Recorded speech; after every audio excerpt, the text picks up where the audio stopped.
મધ્યપ્રદેશમાં ઝેરી કફ સિરપથી બાળકોના મોતનો મામલો સામે આવ્યો હતો। મધ્યપ્રદેશના 7 જિલ્લામાં તપાસનો ધમધમાટ ચાલી રહ્યો છે।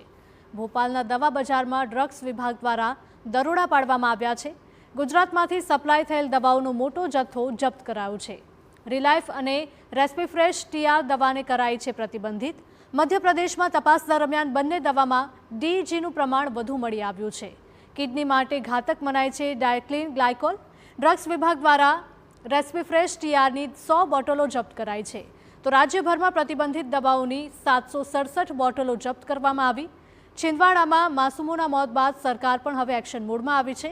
રાજ્યના ડ્રગ્સ વિભાગ દ્વારા તપાસનો ધમધમાટ હાથ ધરાયો છે।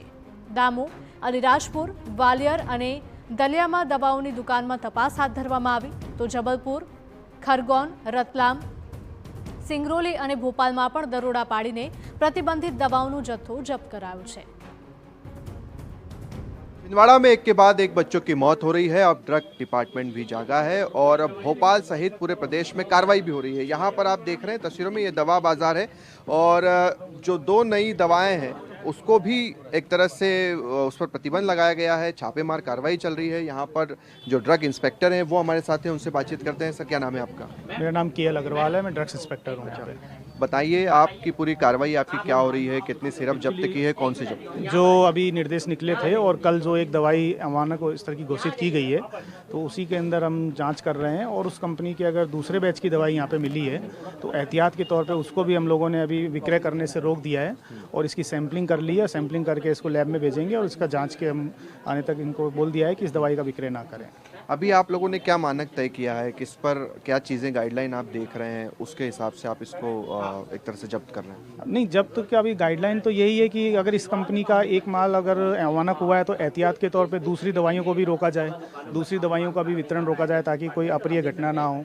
यही हमारा अभी इसके अंदर स्टैंडर्ड्स फिक्स किए हैं। ये जो रिलाइफ और रेफ्रिफ्रेश टीआर है, इन सिरप की भी जांच में एक तरह से जहर मिला का है? तो कोई अभी सैंपल हमको लोगों को दवाई यहाँ पे नहीं मिली है, मगर जो रेसिफ्रेश है उसका हमें यहाँ पे दवाई मिली है स्मार्ट वे वाली कंपनी की, तो उसी के सैंपल लिए हैं हम लोगों ने। कितनी दवाइयाँ जब्त की आपने, कितने सिरप यहाँ पर? यहाँ से हमने 2 प्रकार के सिरप के सैंपल लिए हैं।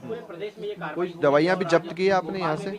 नहीं, दवाई बॉटल्स यहाँ पर जब्त करने के नाम पे हमने सैंपलिंग करी है उसकी, उसी को हम अभी लैब के अंदर भेजेंगे और उसकी जांच करवाएंगे। ऐसी कौन सी दवाएं जिससे आप नहीं बेच सकते या इसके क्या गाइडलाइन होती है उसको लेकर, ये इन दवाइयों के बारे में बता दीजिए। ये दवाइयाँ जो हैं इसके अंदर बेसिकली वही इंग्रेडिएंट्स हैं जो अमानक हुआ था। एक एक्स्ट्रा इंग्रेडिएंट भी है, तो एहतियात के तौर पे चूंकि कंपनी एक ही है और इस कारण से इसका अपन ने सैंपल ले लिया ताकि इसका भी कोई मिसयूज कहीं पे ना हो। ये नेक्स्टो डीएस को लेकर क्या अपडेट है, उसकी भी जांच रिपोर्ट आ गई है? नेक्स्टो डीएक्स यहाँ पे अवेलेबल नहीं है।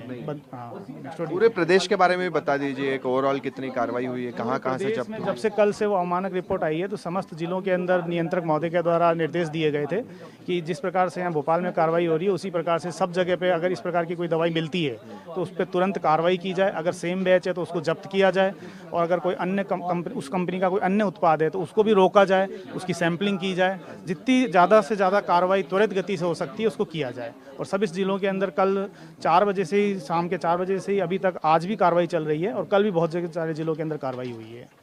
कुल मिलाकर पूरे प्रदेश में ही कार्रवाई चल रही है ड्रग डिपार्टमेंट की। जितने भी सिरप हैं जो कि जिसमें अनियमितताएं मिली हैं, जिसमें एक तरह से आप कह सकते हैं जहर मिला है, उन्हीं दवाओं के सैंपल भी लिए जा रहे हैं और उन्हें इसी तरह से सील भी किया जा रहा है। तो ये तस्वीरें आप देख रहे हैं, बच्चों की जान के साथ खिलवाड़ किया जा रहा है और इसी के चलते अब इनके सैंपल लिए जा रहे हैं और एक के बाद एक दवाओं की जाँच रिपोर्ट आ रही है और उससे बैन भी किया जा रहा है।